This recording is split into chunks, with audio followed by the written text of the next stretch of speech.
రేవంత్ సర్కార్పై స్వచ్ఛ auto కార్మికులు పోరుబాట పట్టారు.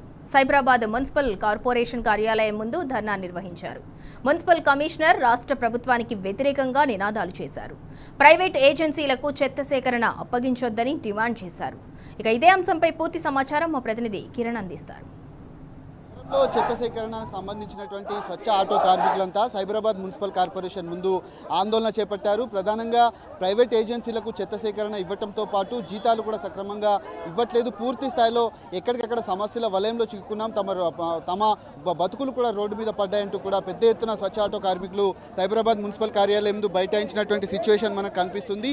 భారీగా స్వచ్ఛ ఆటో కార్మికులంతా కూడా చేరుకున్నారు. ఇప్పుడు ఉన్నటువంటి సందర్భంలో కూడా పూర్తి స్థాయిలో ప్రైవేట్ ఏజెన్సీలకు ఆటోలు కూడా ప్రైవేట్ వాళ్లకు అప్పగించి తమ పొట్ట కొడుతున్నారు. ప్రస్తుతం ఉన్నటువంటి పరిస్థితుల్లో కూడా పెద్ద ఎత్తున తమ కుటుంబాలు రోడ్డున పడేటువంటి అవకాశాలను కూడా ఆవేదన వ్యక్తం చేస్తున్నటువంటి నేపథ్యంలో ఇటీవల సైబరాబాద్ మున్సిపల్ కార్పొరేషన్కు సంబంధించినటువంటి ఎవరైతే వాళ్ళు తాను కూడా మాట్లాడినటువంటి సందర్భంలో పూర్తి స్థాయిలో తమకు సంబంధించినటువంటి పరిస్థితులు మనకు కనిపిస్తున్న స్వచ్ఛ ఆటో కార్మికులకు సంబంధించినటువంటి మున్సిపల్ కార్పొరేషన్కి సంబంధించినటువంటి ఆగ్రహం వ్యక్తం చేస్తున్నారు. ఏం డిమాండ్ చేస్తున్నారు మీరు?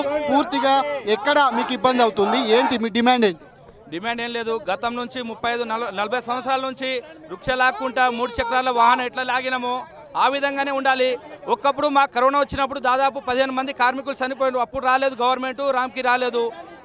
ఇప్పుడు ఎందుకు కొత్త జియో తీసుకొచ్చి ఏదైతే ఇంటి ట్యాక్స్ ఉందో అందులో చెత్త రుసుము కానీ మేడం ఎందుకు తీసుకున్నారు? దీనికి జయస్ రంజన్ సారు తీసుకొచ్చి రద్దు చేయాలని ఎమ్మడే డిమాండ్ పెడుతున్నాం. ఇది ఒకవేళ రద్దు చేయకుంటే మొత్తం హైదరాబాద్లో ఉన్న మొత్తానికి స్వచ్ఛ ఆటోలు బంద్ చేసి కూర్చుంటాం. కానీ మా పొట్ట కొడుతుంటే చూసుకుంటూ ఉండము. మేము జిహెచ్ఎంసీ దగ్గర కూడా చేతులెత్తి రేవంత్ రెడ్డి సార్ని కూడా ఒకటే కోరుకుంటాము. మేము జీతాలు అడుగుతలేము. ఏ ప్లేతో పిఎఫ్ ప్లేతో నువ్వు బండ్లు ఇవ్వకుండా పర్లేదు, మా బండ్లతో మేమే తీస్తున్నాం, మేమే కష్టపడుతున్నాం. కానీ మా పొట్ట కొట్టే విధంగా ఉంటే మాత్రం ఒక చెంపదెబ్బ కొట్టండి, పని చేయకుండా పని చేయించుకోండి. కొత్త 2500 ఆటోలు ఖండమైనవి, 2015లో ఇచ్చిన ఆటోలు ఖండమైనవి. ఆ ప్లేస్లో కొత్త ఆటోలు ఇచ్చిన మాతోటే పని చేయించుకోండి. కానీ ఈ విధంగా జియోలు తీసుకొచ్చి రామ్కి తొత్తు మారి మేను సుజన మేడము ఎవరైతే ఐఏఎస్ సార్ ఉన్నాడో ఇప్పుడు జయస్ రంజన్ సారు ఐఏఎస్, వాళ్ళిద్దరూ కుమ్మకాయ, రామ్కి కుమ్మకాయ ఈ జియో తీసుకొచ్చి కార్మికుల వేలాది మంది 35,000 45,000 కార్మికులు మనం అందరు పొట్టగొట్టాలని చూస్తున్నాం. మేము దీనికి సహించాము. ఎంతమంది కార్మికులు ఉంటారు మీరు? ఎట్లా మీకు ఎట్లా ఇబ్బంది అవుతుంది? 35,000 మంది కార్మికులు ఉన్నాము. గత ఇయాల నుంచి కాదు, మా నాయన కాడ నుంచి తాతల కాడ నుంచి వృక్ష లాక్కుంటా ఇంటింటికి అన్నం అడుక్కుంటా తినే రోజులు ఉన్నాయి. ఏ రోజు కూడా గవర్నమెంట్ మాకు సహకరించలేదు. ఆ రోజుల్లో కూడా 5 రూపాయలు, ఇంటికి 5 రూపాయలు ఉంటే అప్పటి నుంచి మేము కష్టపడ్డాము. ఇవాళ కరోనా టైంలో నుంచి మాకు జీతాలు ఈ స్వచ్ఛ ఆటోలో తెలంగాణ ప్రభుత్వం ఏర్పడ్డాక స్వచ్ఛ ఆటోలు వచ్చినాయి.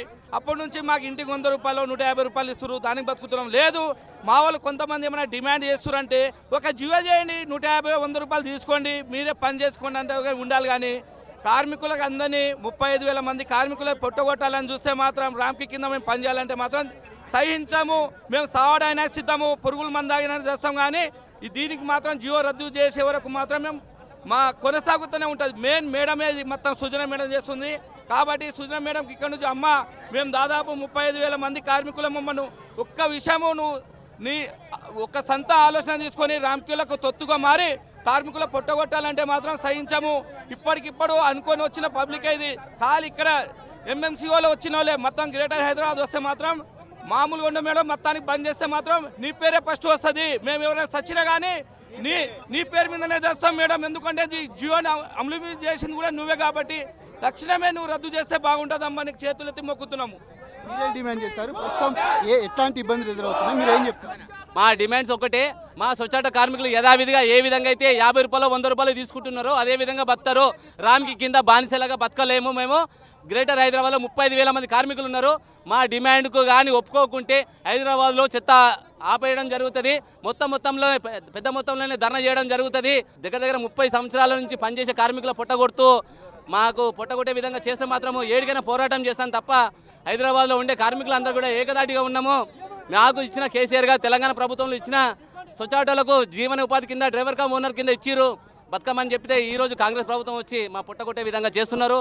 కాబట్టి దీని మీద సిఎంసీలో సుజన మేడము మాకు జీతాలు ఇస్తాము, 10,000 ఇస్తాం, 15,000 ఇస్తాం అనే విధంగా చెప్పడం జరిగింది. కాబట్టి మాకు నెలకు వచ్చి 40-50 వేలు వచ్చి డీజిల్ పోసుకుంటాం, మేము భార్య పిల్లల్ని సాధించుకోవడం వాళ్ళము.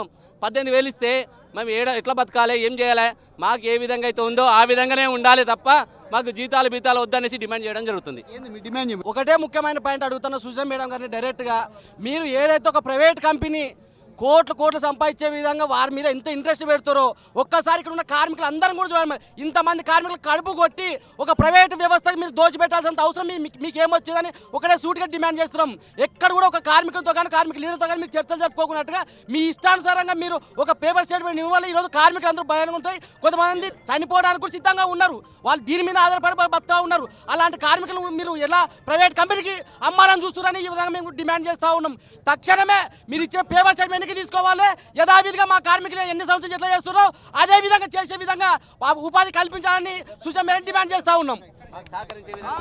ఇది వారు చెప్తున్నటువంటి పరిస్థితి కనబడుతుంది. పూర్తిగా ప్రైవేటు సంస్థకు అప్పగించి తమ పొట్ట కొడుతుంది ప్రభుత్వం. పూర్తి స్థాయిలో గతంలో ఎన్నేళ్ల నుంచి కూడా ఇప్పటి వరకు మాకు ఎలాంటి ఇబ్బంది కాలేదు, కానీ ఒక ప్రైవేట్ ఏజెన్సీకి అప్పగించడం పట్ల కూడా పూర్తిగా ఇబ్బందులకు గురవుతున్నామంటూ కూడా ఆగ్రహం వ్యక్తం చేస్తున్నారు.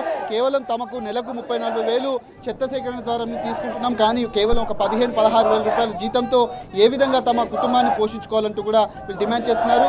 ఒకవేళ కనుక రాష్ట్ర ప్రభుత్వం ఈ విషయంలో వెనక్కి తగ్గకపోతే మాత్రం ఖచ్చితంగా ఇటు హైదరాబాద్ సెక్రటరేట్ కావచ్చు, లేదంటే ఉన్న హైదరాబాద్లో ఉన్నటువంటి కార్మికులంతా కూడా పెద్ద ఎత్తున పోరాటం చేస్తామంటూ కూడా హెచ్చరికలు అయితే జారీ చేస్తున్నారు. కెమెరామెన్ సైదులతో కిరణ్, టీ న్యూస్, హైదరాబాద్.